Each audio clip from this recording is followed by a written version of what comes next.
it's 11 o'clock at night and I just finished day 4 of my 100 heads challenge, and I think this is my favorite spread so far, so that's exciting because I feel like maybe I'm learning something. But yeah, so hope you enjoy the video. All right, starting off with a bang. This, to me, so far is the best captured likeness I've done of all of my drawings. Now, that's not saying it is perfect. However, I think it really captured the original portrait very, very well. And it's shocking because I don't ever draw males, and I have never drawn an Asian male, and I'm just so happy to see that I feel like it captured the likeness the most of all of my drawings so far. Also, what a fun reference this person was to draw, because they had really cool glasses, a great hat, just a lot of really cool things to draw other than just like the face and the neck.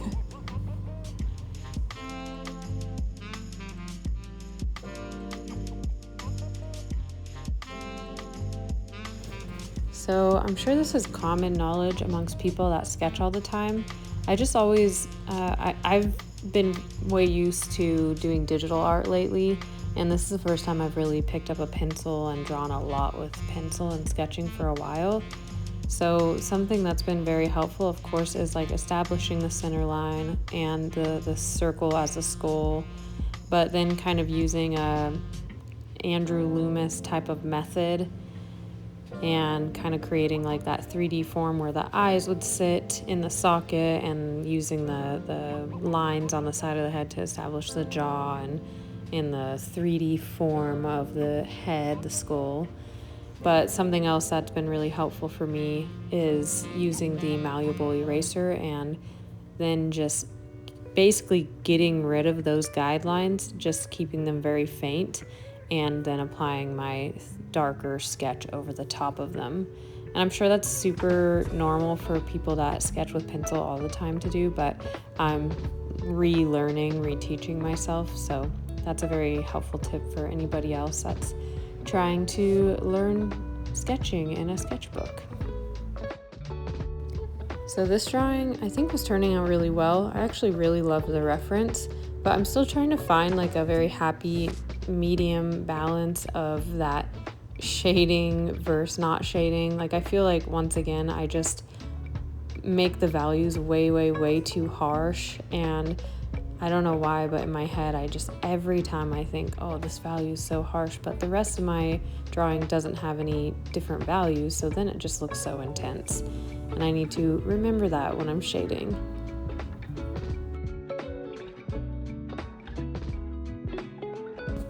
This reference was a great reference to really look at the exaggerated features of when somebody's crying. This was actually Brittany Murphy, may she rest in peace. I don't know what film it was, but she almost had like very thin eyebrows, and I don't know, she almost was wearing like a kimono or something, and she's crying and she's smoking a cigarette.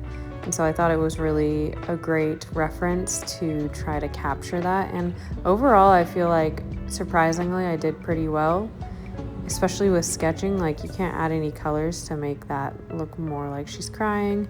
And I feel like overall, like, I captured the her lips like kind of pouting, and I like the way I did the hair in this one as well. It's very minimal, but it gets the point across that she has curls.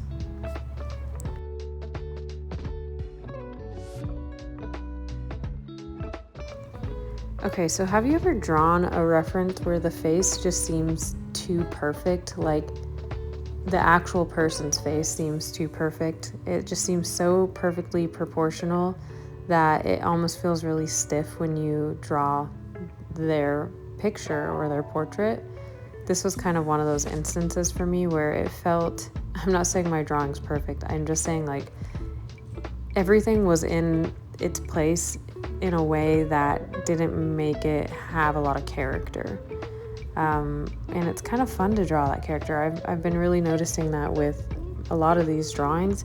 I'm enjoying drawing ones where people have maybe more wrinkles or just like different shaped noses than your standard portrayal of what our society has set for beauty. I don't know, it's kind of fun. It's just like, maybe it's just that it's testing me and pushing me, and then things like this drawing, this gorgeous girl, but I think it's fun drawing different characteristics.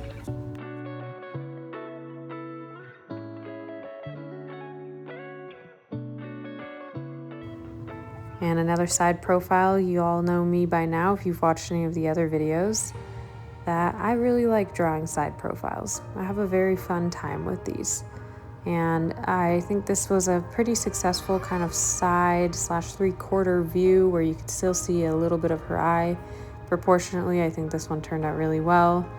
It didn't capture the likeness as much as I would have wanted from the original reference, but I really like how this drawing turned out.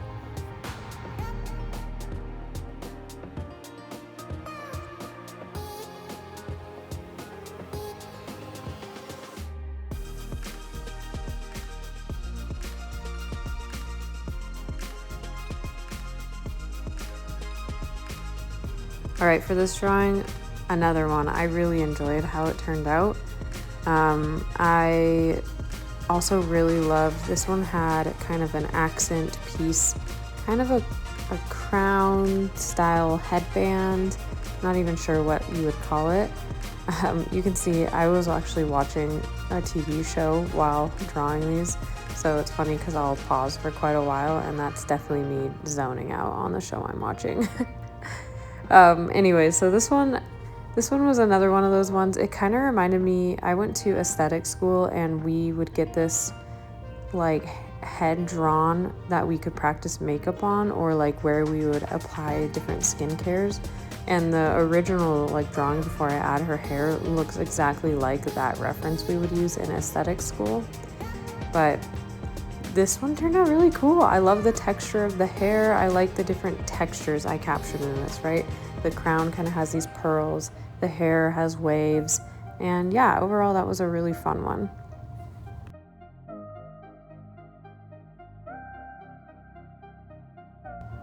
All right, this next one is a male, and it's just so funny because I never ever draw males, and I know I say that in every single video, but I always am just shook when I can draw a male properly. Like, I don't know what it is, but it's one of those things where I sit down to draw, and if I'm gonna draw a man, I think, oh, I'll never be able to accomplish this. I can't draw men. I don't know how to. They're too hard. It's not for me. And then I draw them, and I'm like, wow, this turned out pretty well, like much better than I thought it was going to. And so I'm really proud of what I'm learning about when drawing men in this 100 Heads challenge. And I also really like this guy's hair. I thought it was fun to draw. Now, this drawing was interesting. She was kind of looking behind her head, like it was almost like a pretty awkward pose. So it was kind of hard to capture that. She also was kind of making this like smile. It was kind of a smile, kind of not. She had very like seductive looking eyes, and I just really was having kind of a hard time capturing this. I think this was Cher, like when she was younger, and so I was having a hard time capturing this. It was kind of a difficult pose, difficult face. Like, it's nothing too different than normal, except for it's not really a smile, but her teeth were showing. So of course we all know I have a hard time drawing teeth. So yeah, this was a tricky little pose for me, for sure.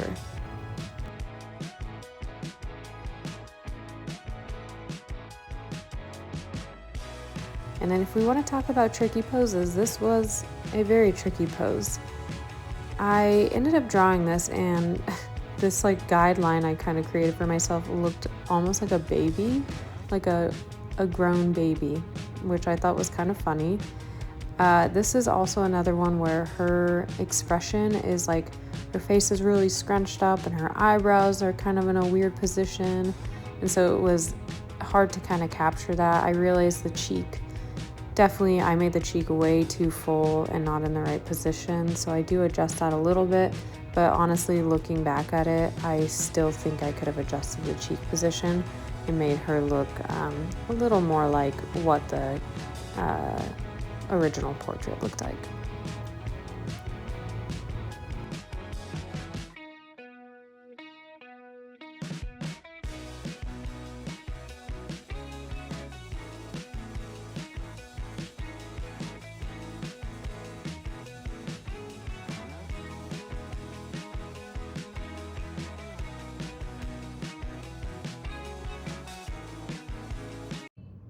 Okay, everyone, thanks for watching.